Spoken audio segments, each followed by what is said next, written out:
Hi, we've teamed up with UK Auto Claims to see if you could be eligible to score thousands in compensation. If you've had any cars, vans or motorbikes on finance between 2007 and 2021, go to ukautoclaims.co.uk to start your free simple check. Loads of you will have overpaid and payouts could be worth thousands, so you've got to look into it. Hit up the link below and check now for free. Marty from AFTV, I am here with Mr. Daniel Potts after Arsenal beating Real Madrid at the Bernabeu over 2 legs. Dan, please describe to me how you are feeling and how you saw this game going. I didn't see it going like that. Let me tell you that. I did not see an aggregate scoreline of that, bruv. How can you go and beat them 5-1? It's a joke, right? It's across 2 legs. I mean, look, tonight, I said 2-1, but I said 2-1 them. I didn't think we beat them tonight. I thought we were going to go to the Bernabeu, and if I'm honest with you, the game played out in quite a way that I didn't really expect. Well, it was incredibly open. Now, I said, look, don't sit back and just let them pepper our goal.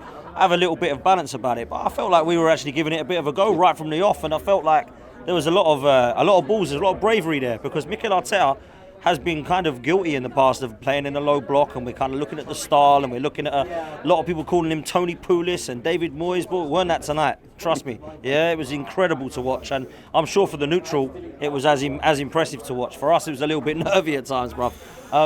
Look, there's some talking points in the game. So go on, run me through those, the talking points. And for me, the first one that I want to talk about is obviously the Saka missed penalty. Yeah. Come on, run me through that and your thoughts and views on it. I'm not too sure if either of them are penalties, if I'm honest with you. You either give them both or you don't give it. I'm a bit surprised that it's turned out the way it did, but fair play. I don't really know what is a penalty in anymore, Marty, if I'm honest with you, bro. I mean, there's so they make the rules up as they go along, don't they? You can't see what's blatant and what's not anymore, can you? All this grabbing and pushing and hustling. But I've got to say this. I was actually disappointed with Saka's penalty. I've got to say that. I'm never, ever disappointed or angry with a penalty miss. I was disappointed in the way that he took it. Because for me, when you get that opportunity to kill the game off, as it would have, if you get that goal, I just felt like he needed to take that and smash it. And trying to dink it the way that he did, you've got to dink it down the middle, not to the side, because if he gets this right, he's going to save it, which is what he did, right? So a little bit frustrating. One-handed as well. Yeah, I mean, look, he's a world-class goalkeeper, Courtois. It's outstanding. We saw that in the first leg. But I was disappointed by that one, if I'm honest with you, but he made up for it, bruv. Big time. Okay, so then look, we roll into the second half, and for me that was one of the most nerviest half times I've had for years. And then we go into the second half, right, and it kicks off. Okay, run me through when you see Saka dinking that little ball over, as you said yourself, probably one of the best goalkeepers in the world, if not the maybe, and that ball through and he just one-times it. Talk me through that. Redemption or what? Absolutely it was. And look, I said that we need a moment's player in games, and he's the one that we've got. Unfortunately, for me, when you see him go out, a lot of people kind of realise perhaps the Premier League might have been a little bit too much of an arse, because he is so important to us. I think he's proved tonight how he is. Look, when you miss a penalty like that, yeah, he's disappointed and I'm disappointed, but ain't no means about it. He's disappointed as well that he's missed that penalty, right? Makes up for it. That's an incredible finish. He dinks it over Courtois. For me, the Marino ball, by the way, is outstanding. I mean, he had a very good game tonight, I thought, Marino.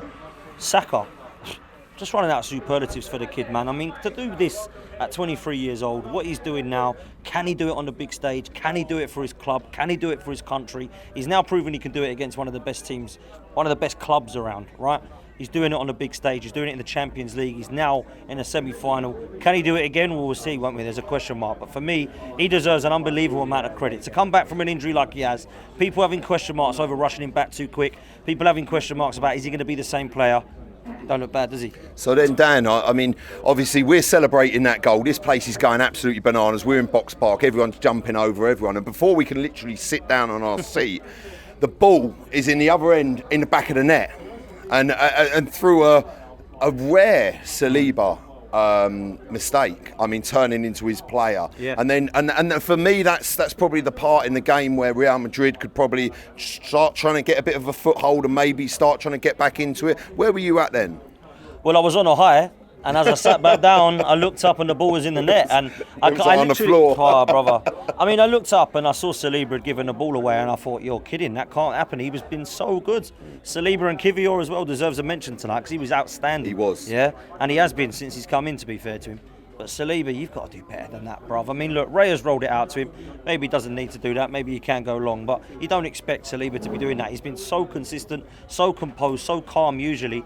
And they basically give the crowd a little bit more of a lift. When they've just been deaded, just been deflated, we're all on a high. And then within seconds, it's gone back to square one again.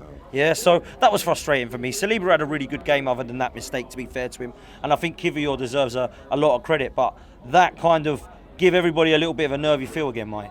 So then we move it on later on in the game, and it looks what to be a Mikel Arteta masterclass, a stroke in putting Martinelli down the middle, pulling Mikel Merino into his 8 role, and sitting Rice a bit deeper. And then how good was it to see Martinelli run onto the end of that and bury that in the bottom corner?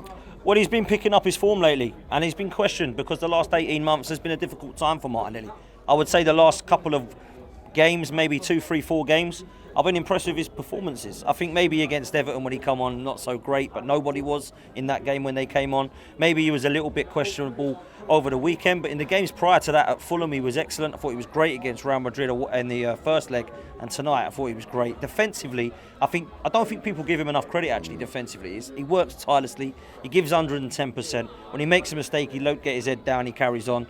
What a finish that is. I mean, that reminded me, to be fair, he's done that a few times, Martinelli. It was like he's rolling back the years. A couple of years ago, he's done it against Chelsea at Stamford Bridge. See him against Aston Villa a couple of years ago. That reminded me so much of that calm, composed finish. He's a good finisher, Martinelli. I need to see more of that from him because I think the confidence he's somehow lost a little bit in the last couple of months. I think for me now, the last few games have shown that he's a little bit back to himself. And I mean, wow, it just went mental in here, didn't it? And then, look, I'm going to finish on this. We've got PSG in the semi-finals. It sounds crazy to say it, that we are facing PSG in the semi-finals of the Champions League. How do you see that going? And, and then, after that, can we realistically go on and win this?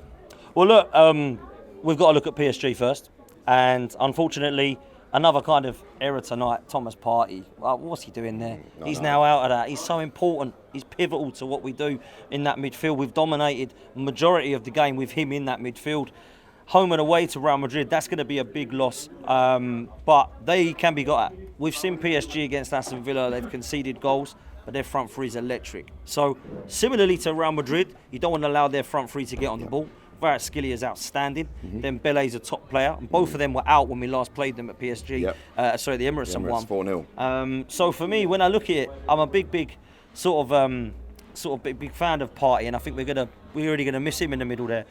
But when you've got Declan Rice, it's kind of like having two players, I looked at him today and I just Man of the match in over two legs, and easily, both legs. Easily. And he was giving it. Easily, like not even debatable by for me. a country mile. He was outstanding tonight. He was everywhere on the pitch, covering every blade of grass, showing leadership, showing that he's got everything about his game. And I've questioned his kind of positioning in that midfield. There's games like this at PSV, Man United, to be fair to him, I know he didn't win the game, where individually I thought he was excellent in that position. So, 100 mil plus, well spent. Well, you've got to pay that sort of money for that quality, haven't you? A lot of people will say that we had our pants pulled down by West Ham, but they're missing him, aren't they? I mean, crikey, he's been absolutely phenomenal. And the other player I've got to mention tonight quickly is Lewis Skelly. Because at 18 years old, bro, how can you be this good at 18 years old? He got rested at the weekend for this game, which is nuts. The strength of this kid is absolutely phenomenal.